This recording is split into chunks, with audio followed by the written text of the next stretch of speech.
Welcome to Rocky Watches Movies. Are you ready for a nerdgasm of epic proportions? Because today we're diving deep undercover into Chuck, the show that stole our hearts with a lovable nerd, a badass spy, and enough government secrets to fill a Buy More warehouse. The show was filled with pop culture references, and we've chosen the best ones to share with you, along with trivia and behind-the-scenes info from the show. So let's get on with it. Here are 18 things you never knew about Chuck. Yvonne Strahovski hails from Down Under and has on occasion slipped back into her Aussie accent during the show.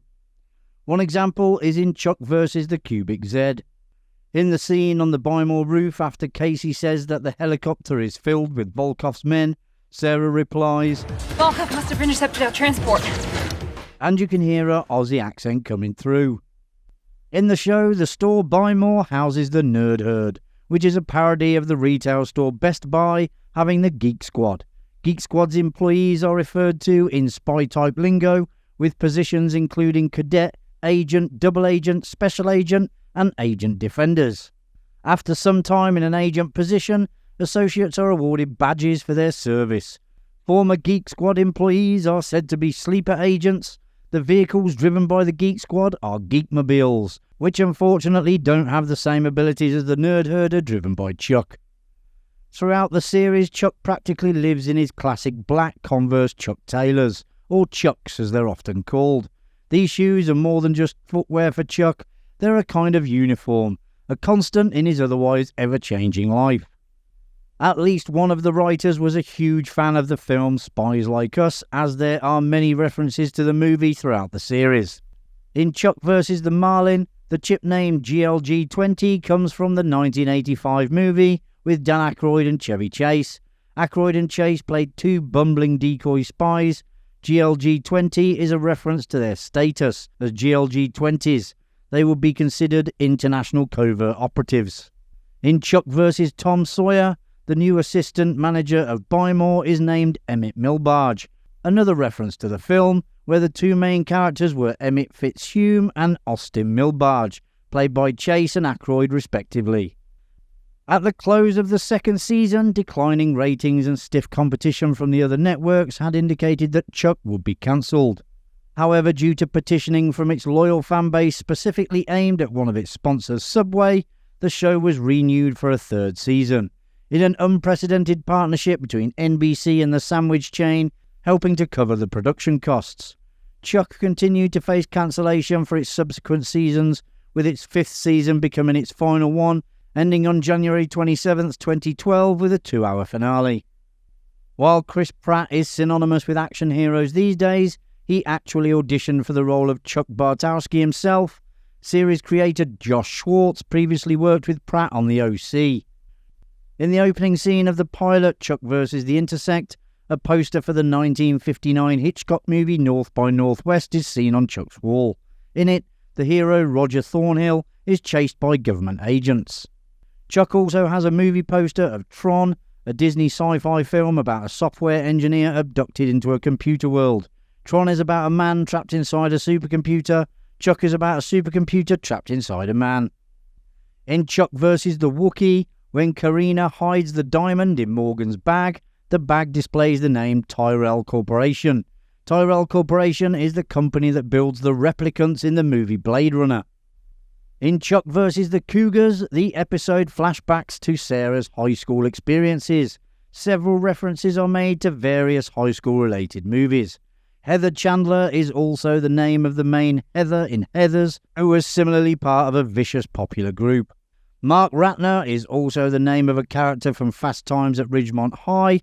The reunion was also filled with hitmen trying to kill one another, much like in the film Grosse Pointe Blank.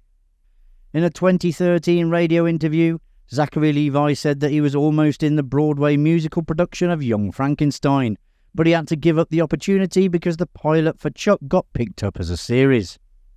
In Chuck vs. the Truth, when Sarah tells Chuck it's time for them to make love, he chokes on his drink and mutters, "Hot coffee." Hot coffee was a hidden minigame in Grand Theft Auto San Andreas that received significant media attention because it allowed players to perform sex acts on NPCs in the game. There are, of course, a few mistakes throughout the series. Here are some of the obvious ones. In Chuck vs. the Tango, when they're in Madrid, the Land Rover has a California plate.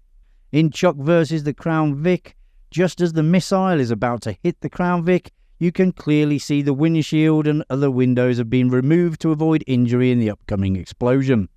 In Chuck vs. the Gravitron, when Big Mike hits Leader, you can clearly see his gun come flying out of his hands, but when they cut and show you the scene from the back, as he lands in the pile of boxes, his gun is back in his hand. In Chuck vs. the Colonel, at the very end of the episode, when Ted Rourke gets in a truck, as it drives away you can see the shadows of the film crew reflected in it. There are countless homages to other movies and TV shows in Chuck. In Chuck vs. Santa Claus, the hostage taker is named Ned Ryerson, which is the name of the insurance agent in the movie Groundhog Day, which Zachary Levi has said is one of his favourite films. Big Mike's cousin is Sergeant Al Powell, played by Reginald VelJohnson, who played a character with the same name and occupation in Die Hard 1 and 2.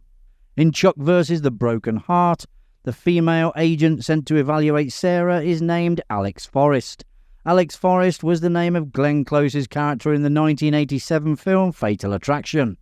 This is appropriate as Forrest wants to disrupt Chuck's relationship with Sarah, just as the movie character tried to disrupt Michael Douglas's relationship with his on-screen wife. In Chuck vs. the First Kill, Casey, Chuck and Sarah dragged Bernie's dead body out of the party while pretending he is alive. This is a reference to the 1989 film Weekend at Bernie's. Brandon Routh, who played Daniel Shaw, and Jordan Brewster, who played Dr. Jill Roberts, are distant cousins. They are both descendants from William Brewster, who was born over 400 years ago, a noted pilgrim who came over to Massachusetts as a Mayflower passenger. The intersect works by each pixel in an image being a miniature of another image, so that each master image contains thousands of other highly detailed elements. The viewer supposedly can see all of this content subconsciously and draw from it when prompted by seeing something that is also found among the millions of intersect images stored in one's memory. During an interview, Vic Sahay said that he first auditioned for the role of Morgan, and when the auditions came down to just him and Joshua Gomez, and Gomez got it, the producers instead offered Sahay the then smaller role of Lester. In Chuck vs. Tom Sawyer, the thug with the name Farrokh Bulsara is a reference to the lead singer of Queen, Freddie Mercury. That was his real name. There are a few connections to Superman in the show. In Season 3, 2 new characters were introduced. Brandon Routh played Superman in Superman Returns, and Kristen Krug played Lana Lang in Smallville. Summer Glau, who was a guest star, voiced Kara/Supergirl in the animated movie Superman Batman Apocalypse from 2010, and Adam Baldwin voiced Clark Kent Superman in Superman Doomsday. And there you have it, folks. You now know a little bit more about Chuck. If you enjoyed the video, which I presume you did as you got this far, hit that like button and subscribe so you don't miss any future videos coming to Rocky Watches Movies. Thanks for watching. I'll see you in the next one. Bye for now.